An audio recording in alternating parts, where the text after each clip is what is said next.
Officer Daniel Hayes thought his first year on the Phoenix police force would be about learning the ropes, not questioning the law itself. One late evening, after responding to a burglary call, he spotted his partner, Sergeant Miller, slipping something small into the squad car's trunk instead of logging it as evidence. On the ride back, Daniel noticed a heavy bulge in Miller's jacket pocket. Miller's body cam was mysteriously out of battery while Daniel's kept recording. The precinct trusted Miller like family. Daniel trusted the badge. Now both were on the line. What happened next will shake his world. Daniel Hayes never thought wearing the badge would feel so heavy so soon. At 27, he was still fresh to the Phoenix force, eager to prove himself. Most nights he drove patrols with a steady focus, replaying his mother's proud words in his head. Make the badge mean something. His life outside the uniform was simple. Weekend visits to her, quick basketball games with old friends. That normal rhythm reminded him why he joined in the first place, yet even on calm drives, Daniel sensed the city had shadows waiting to test him. Sergeant Miller was nothing like Daniel. 20 years on the job had made him gruff, sharp-tongued, and oddly admired by the precinct. Younger officers laughed at his cutting jokes and veterans respected his record. Riding with him, Daniel felt both safe and unsettled. Miller had a way of brushing off rules, skipping small steps in reports, or waving away minor evidence with a shrug. To others, it looked like experience. To Daniel, it looked careless. He wanted to believe it was harmless, yet deep down, he wondered if these shortcuts hinted at something more. The night of the burglary call, Daniel's unease turned into something sharper.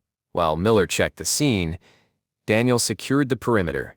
Minutes later, he caught a glimpse of Miller at the squad car, trunk open, sliding a small evidence bag into the tire well instead of logging it. Miller shut the lid quickly, as if nothing happened. Daniel froze, unsure if his eyes had played a trick. The move was so casual it seemed practiced.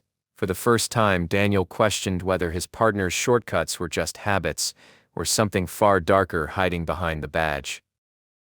On the drive back to the precinct, the air felt heavier than the Arizona heat. Miller hummed along to the radio, one hand drumming on the steering wheel as if nothing unusual had happened. Daniel tried to steady his breathing, but his eyes kept drifting to the bulge in Miller's jacket pocket. It wasn't the shape of a phone or a wallet. It looked like a pouch, weighted and deliberate.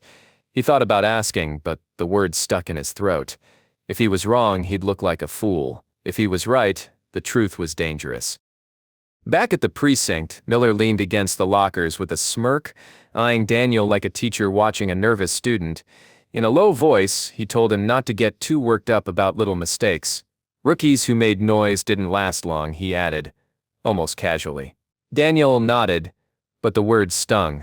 It wasn't advice, it was a warning wrapped in mentorship. The message was clear: stay quiet, follow along, and don't ask questions. Daniel walked away with his stomach in knots, realizing Miller wasn't just testing his patience, he was testing his loyalty. Later that week, Daniel met his old friend Jordan at a quiet diner near the hospital where Jordan worked as a paramedic. Over coffee, Daniel let some of the pressure spill out, how his partner cut corners, how things didn't feel right. Jordan listened carefully, then leaned in and told him to be cautious. Heroes, he warned, often get chewed up by the very system they try to protect. Daniel stared at the table, torn between loyalty and duty.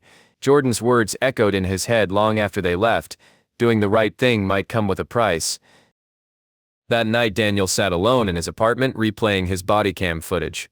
The screen showed Miller near the trunk, moving quickly, but the angle was poor. It looked suspicious, but not enough to prove anything. He rubbed his temples, feeling trapped between doubt and certainty. Then his phone buzzed. It was his mom, calling to check in. Her voice carried pride and trust, reminding him of why he wore the uniform. Hanging up, Daniel felt the weight double. He wasn't just protecting evidence anymore. He was protecting what the badge meant to his family and himself. The next week, a burglary in progress call sent them racing across Phoenix. Inside the ransacked home, Daniel gathered statements while Miller searched the rooms. When they regrouped, Daniel spotted him sliding something small into his pocket. The evidence tag ripped clean off. This time there was no mistaking it. It was deliberate. Daniel's chest tightened as he realized Miller wasn't covering mistakes. He was taking pieces of crime scenes for himself. Riding back in silence, Daniel felt every mile stretch longer.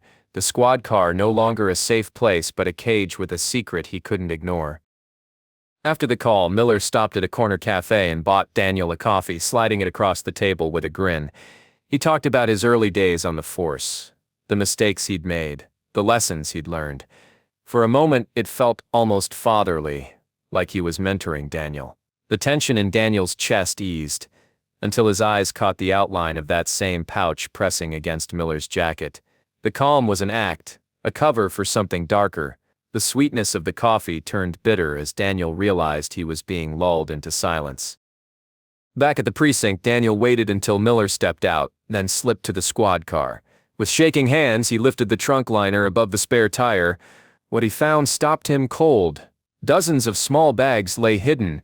Gold chains, watches, rings, all confiscated property meant for evidence. It wasn't misplaced paperwork. It was theft, methodical and bold. His breath quickened as the reality sank in. Miller wasn't careless. He was running his own secret collection. Daniel shut the trunk quickly, heart pounding, terrified Miller would walk back in and catch him. Later that evening, Daniel caught Miller in the locker room pulling the velvet pouch from his jacket. The older man opened it briefly, almost admiring what was inside. Daniel's stomach dropped when he saw not just valuables but a silver medal engraved with the name of a burglary victim. This wasn't random. Miller was keeping souvenirs, personal tokens stolen from people who had already suffered. It was more than greed. It was twisted pride. Daniel turned away before he was noticed, pulse racing. The image of Miller clutching that pouch etched itself into his mind, impossible to forget. Daniel lay awake that night, staring at the ceiling, replaying every moment. Reporting Miller meant betraying a partner the precinct treated like family. Staying silent meant betraying the badge, his oath, and the people who trusted him. Both paths carried a cost. He thought of his mom's voice, full of pride, and Jordan's warning about heroes being chewed up. His stomach churned with the weight of the choice. Deep down, he knew silence would eat him alive. Whatever happened to his career, Daniel couldn't live carrying someone else's crimes in his pocket. The breaking point came on their next shift. After a call, Miller filed his report with his usual swagger, expecting Daniel to back him up. Instead, Daniel quietly handed over his body cam footage to a supervisor, making sure every detail was visible. Within minutes, Miller was pulled aside in front of the squad. Confusion rippled through the room as supervisors confronted him, their voices sharp and unforgiving. Miller's face, once smug, twisted with shock. For the first time, the man everyone admired stood exposed, his reputation unraveling while Daniel watched in silence, pulse steady but heavy. The fallout spread fast. Some officers glared at Daniel, calling him disloyal. Others gave him quiet nods of respect, grateful someone had spoken up. Families of burglary victims finally received stolen property they thought was gone forever. Yet the station felt colder, divided, and Daniel knew he had made powerful enemies. Walking through the halls, whispers followed him, mixing resentment with admiration. He wasn't celebrated as a hero. He was a reminder that even the most trusted could fall. The truth had come out, but it left cracks in the foundation of trust across the entire precinct. That night, Daniel sat at his small kitchen table, his badge resting on the wood in front of him. He traced the edges with his fingers, torn between pride and sorrow. The cost of telling the truth was heavy, but so was silence. Out the window, the Phoenix lights flickered like distant stars, reminding him the city still needed officers who cared. He whispered to himself that justice mattered more than comfort, even when it cut deep. If this story has touched your heart, please consider subscribing. Your support truly means the world to us.